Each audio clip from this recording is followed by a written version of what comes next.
여러분들은 드레스 코드 혹은 복장 규정 때문에 곤란했던 일이 있나요? 일반적으로 사회생활을 하시는 분들이라면 기껏해야 장례식장에 갔을 때 검정 넥타이를 깜빡하고 왔다던가 가벼운 실수가 대부분이고, 대부분은 상황에 맞는 복장, 경험으로 알고 계실 겁니다. 내가 내 맘대로 옷 입는데 무슨 상관이냐 이러면서 장례식장에 찢어진 청바지, 선글라스에 모자 쓰고 오는 이런 사람들을 정상적인 시선으로 도저히 바라볼 수 없겠죠. 이건 개인의 자유가 아니라 일상생활을 제대로 할 수 없는 사람으로 보이니까. 경험적으로 통념상으로 장소에 전혀 어울리지 않는 복장은 상대방에 대한 존중과 배려가 없는 행동으로 비춰집니다. 대부분은 자유를 제한하는 것이 아니라 에티켓이고 매너니까요. 그 장소에 있는 모든 사람들이 불편해하는데 그걸 개인의 자유라고 착각한다면 본인의 자유 또한 존중받을 권리가 없는 겁니다.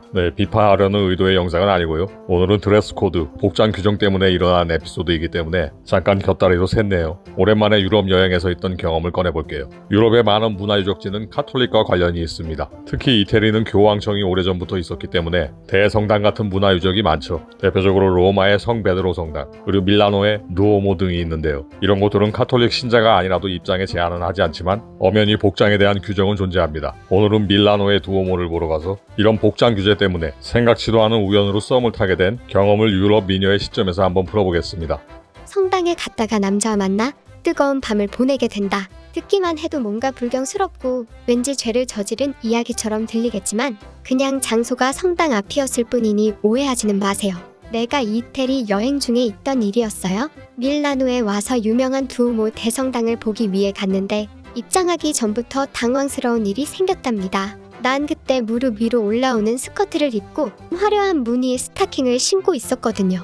패션의 도시 밀라노이니까 한껏 멋을 부리고 나왔죠? 그런데 그런 복장으로는 성당 안으로 들어갈 수 없다고 하는 거예요. 바티칸의 성 베드로 성당에서는 이 정도 비슷한 차림도 입장하는데 제재하지 않았기 때문에 난 크게 문제가 없다고 생각했답니다. 가지고 온 다른 옷들은 세탁을 맡겨 놓았기 때문에 당장 옷을 갈아입으러 가기도 그렇고, 그렇다고 옷을 사 입어야 하나 고민되었어요. 그때 누가 내게 말을 걸었답니다. 젊고 샤프한 인상의 동양인 남자였죠? 그는 내게 옷차림 때문에 입장을 거절당한 거냐고 물었어요. 난 그렇다고 대답했죠. 그는 웃으면서 사실 그 정도 차림은 다른 여자였다면 별로 문제가 될 것 같지는 않다고 했어요. 하지만 내가 너무 섹시하고 예쁘기 때문에 성당 안에서 경건한 마음으로 있어야 하는데 자꾸 사람들이 당신을 쳐다볼까봐 그런 것 같다고 말했죠. 자기도 나만 쳐다보게 될 것 같다면서요. 그 말에 난 킥 하고 웃었어요. 낮고 묵직한 목소리 때문인지 경박하게 들리지 않았거든요. 그는 자기 가방에 세탁해 놓은 바지와 벨트가 여분으로 있으니 사이즈는 좀 크겠지만 성당 안에 들어갈 때만 입으면 되니까 빌려가겠냐고 했어요. 안을 둘러보는데 그렇게 오래 걸리지는 않으니까 괜찮은 생각이었죠. 일부러 또다시 오기도 그랬는데 덕분에 안을 잘 구경하고 나왔답니다. 밖에는 그가 기다리고 있었어요. 주변에 다가오는 집시들을 쫓아내면서 말이죠. 난 덕분에 고마웠다고 인사를 하고 점심을 함께 먹지 않겠냐고 했어요. 마실 것을 사겠다고 했죠. 그렇게 그와 음식점에 들어가 이야기를 나누면서 그가 한국에서 온 것을 알게 되었어요. 내가 있는 벨기에의 브뤼셀도 이미 다녀왔다고 하더라고요. 잠시 이야기를 나누다 보니 신기하게 말이 잘 통하는 것을 느꼈어요. 내가 어떤 게 궁금한지, 어떤 대화를 하고 싶은지 미리 다 알고 있다는 느낌? 그는 다른 남자들처럼 내가 예쁘다, 섹시하다 이런 식으로 무턱대고 칭찬하지 않았어요. 밀라노에서 멋을 내려고 애쓴 내 옷차림과 화장과 액세서리에 신경 쓴 것을 딱딱 짚어 말해주니까 나도 모르게 더 기분이 좋고 어깨가 으쓱해졌죠. 아직 그의 이름을 물어보지 않은 것이 떠올라 그에게 이름을 물었는데 글쎄 어떻게 했는지 알아요? 내게 손을 펴보라고 하는 거예요.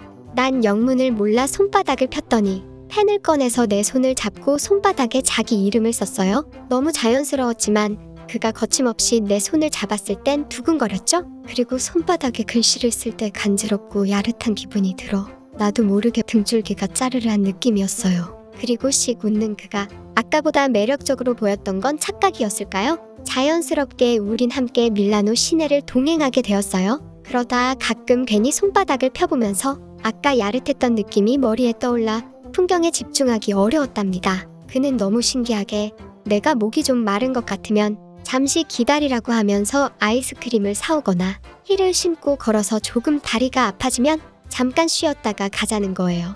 꼭 내 마음속을 읽고 있는 듯 했죠? 그 바람에 내가 손바닥을 잡고 의식하는 것도 들켰을 것 같아 괜히 민망했어요. 어느새 날이 저물기 시작하고 난 그와 더 있고 싶은 마음이 들었죠. 그러자 그는 오늘 둘이 재미있게 다녔으니까 저녁은 내가 사고 싶은데 어때요? 라는 거예요. 또 마음을 들킨 기분이었죠. 난 얼른 내가 머물고 있는 호텔 레스토랑에서 저녁을 먹을 생각이었다고? 거기가 어떠냐고 했어요? 그래요. 식사를 하고 나서도 함께 있고 싶다는 속마음이 나와버린 것 같아요. 신기했어요. 그와는 오늘 아침에 만난 사이일 뿐인데 어째서 내 마음을 들었다 놨다 하는 건지 말이에요. 저녁 식사에 와인을 함께 마시고 있으니 난 좀 더 대담해졌어요. 나도 그의 손에 이름을 써주고 싶다면서 그의 손을 잡고 있었답니다. 그리고 테이블 밑에서는 힐을 벗고 발끝으로 그의 무릎을 건드리고 있었죠? 맞아요. 유혹하고 있던 거죠. 그가 그러는 내 발목을 꼭 잡고 웃으면서 말했어요. 나 다른 방 잡을 필요 없지? 라고요. 난 얼른 고개를 끄덕이고 함께 방으로 가고 싶은 생각만 들었답니다. 그와 함께 내 방으로 들어오자마자 누가 먼저랄 것도 없이 힘껏 끌어안고 키스하고 있었죠? 오늘 많이 걸어 땀도 흘렸고 빨리 샤워해야 창피하지 않을 것 같았거든요. 먼저 샤워를 마치고 나오자 세상에 그가 또 내 손을 잡더니 손바닥에 입술로 자기 이름을 또 쓰고 있었어요. 난 몰라. 난 점심때부터 그 감각이 떠나지 않아 여기까지 오게 된 건데. 하지만 그는 씩 웃고 잠깐 기다려 하더니 샤워하러 들어가 버렸어요. 어찌나 애타고 야속하던지 거기서 멈춰버리면 어떡하라고. 잠시 후 그가 욕실 문을 열고 나오자마자 그의 손을 잡아 끌었죠. 아침이 되어서야 우린 이성이 돌아왔고 침대에 누워 많은 이야기를 나눴어요.